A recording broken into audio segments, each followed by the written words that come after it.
At ngayon, sa muli nating paggunita sa Linggo ng mga Veterano, ating alalahanin ang kadakilaan at kagitingan.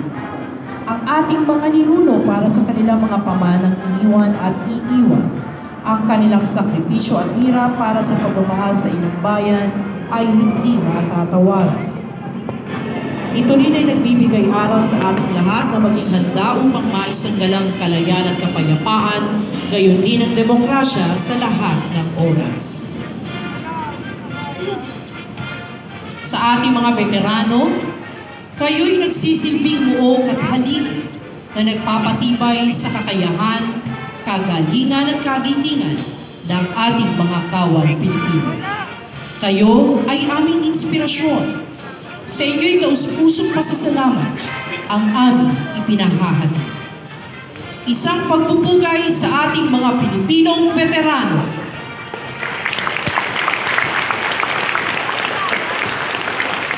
Ladies and gentlemen, the veterans, led by our guest of honor and speaker, General Cirilito Isobihana with a military host, the Commanding General Philippine Army, Lieutenant General Roy M. Galido.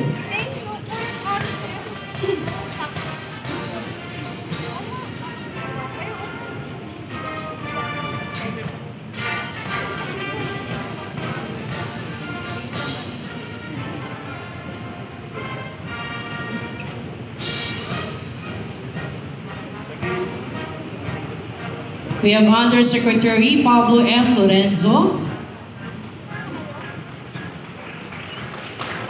Colonel Cesar P. Pobre,